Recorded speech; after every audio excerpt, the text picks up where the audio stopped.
Hey guys, how are you today? I'm Edouard Montaz with Golf Legacy, back today for the second episode about the legacy of Mr. Moe Norman. You're gonna love this episode.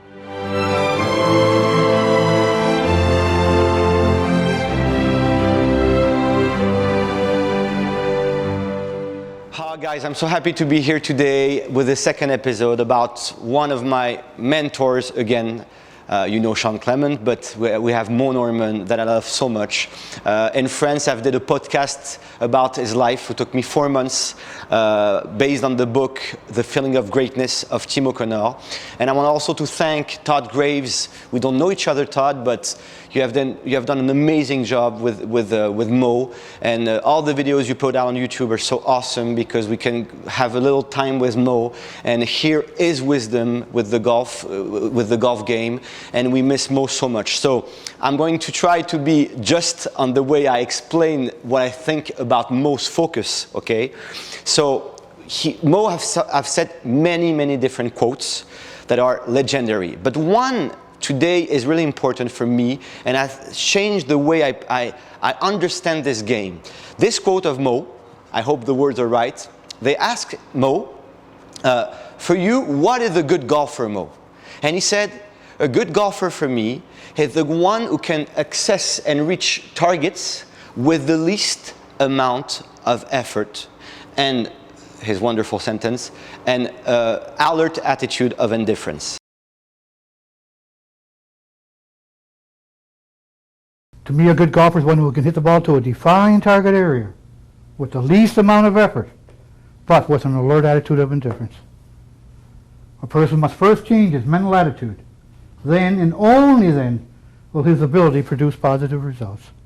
When you hear this sentence, the first thing that gets to your mind, for me specifically, but for you maybe, is target.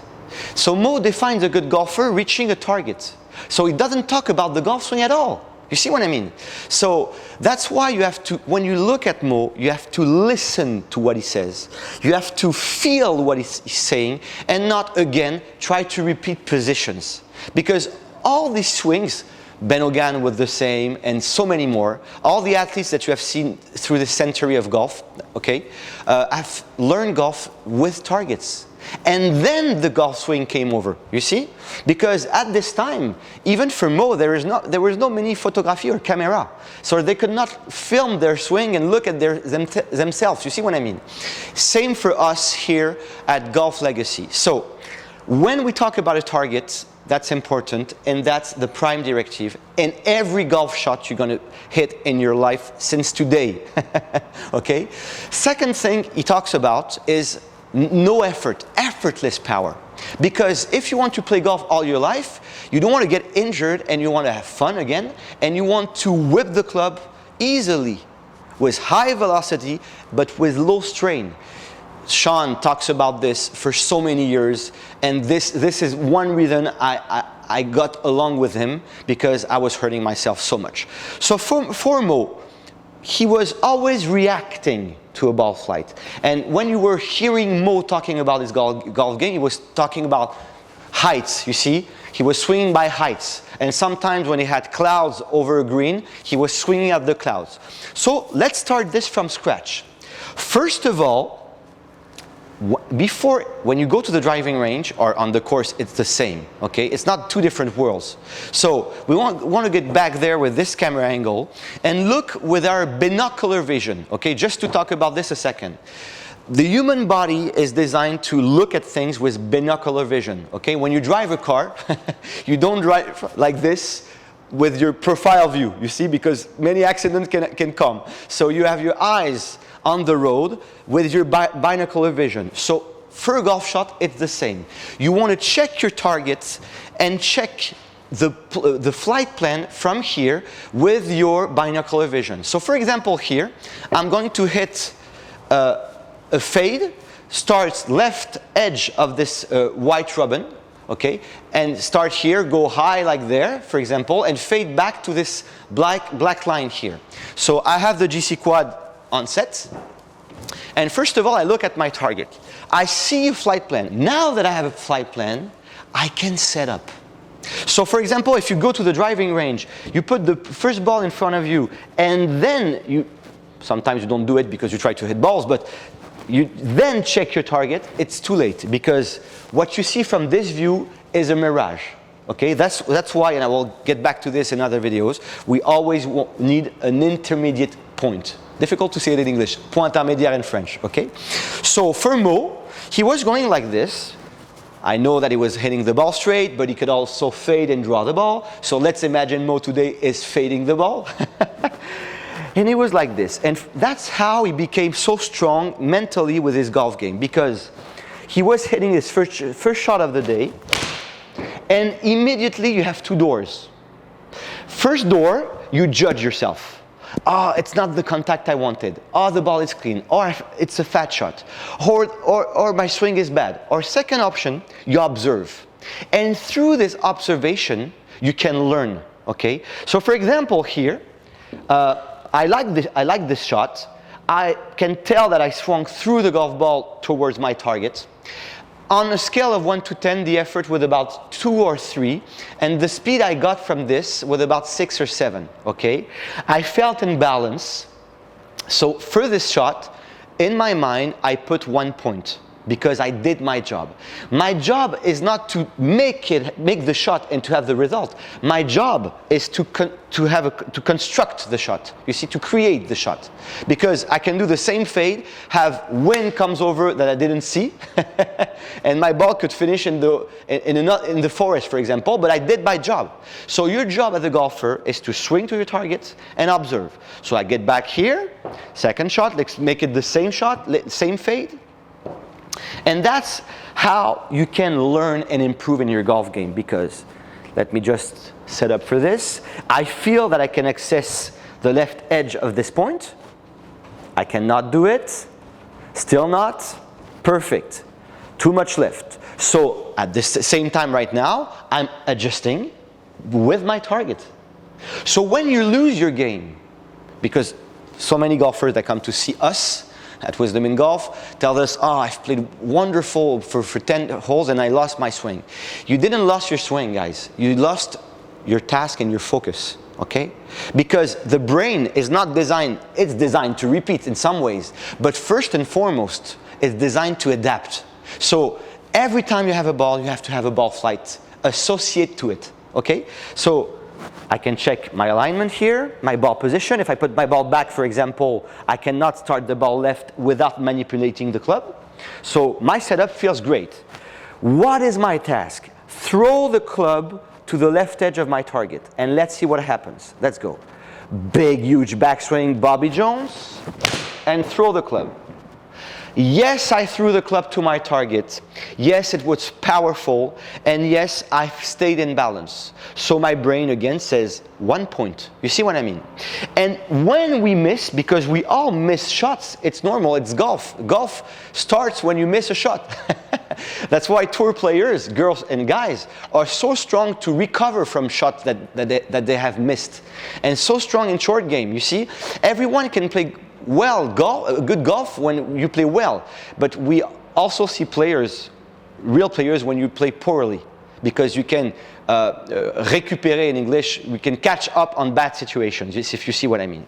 So these two shots were great, but for example, if I get back to my ball here, and I have what we call at Wisdom in Golf, when we are polite, a blackout, and when we want to have fun, a brain fart, you see?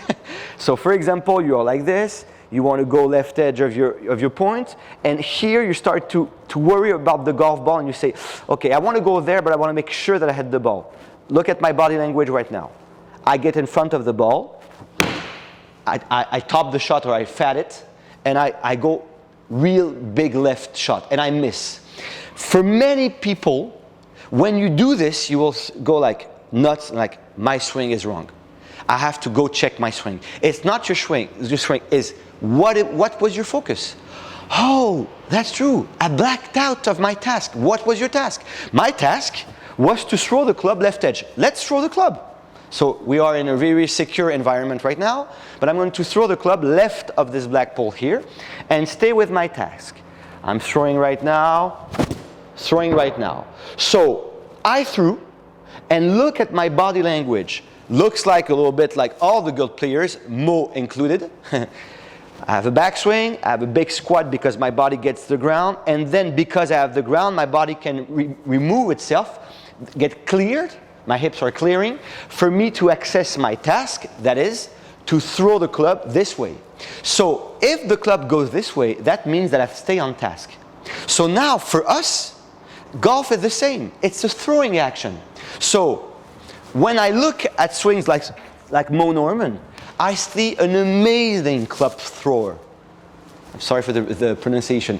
An amazing club thrower. I hope the French, you understand what I mean. So the only difference with all these guys, and Moe included, they throw without letting go of the club. So if I throw the club without letting go, let's look at my body language. My mind is on the task of throwing there. Huge backswing a la Bobby Jones. And throw without letting go. It's the same. So now the only thing I have to do right now is put the ball in the way. And I want you to know, for another sentence of Moe, and to finish this video, that Moe used to talk about not being ball conscious. He was divot conscious.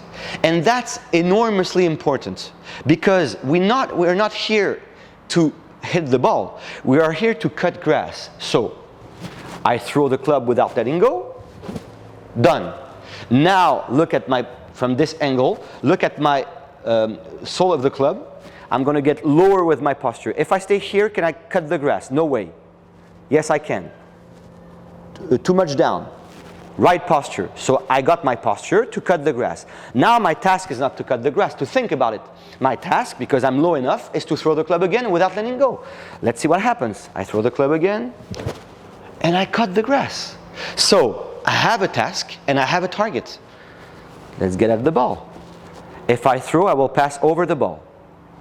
I will top the ball. I can cut my grass. Wonderful. What is my prime directive? Swing the club, throw the club this way, left edge. Let's go for it. Let's go for it. Huge backswing. Wow. An enormous throw this way. And I had so much fun. Fade the ball again. So that's how Moe and all these guys were improving, because they were not judging themselves.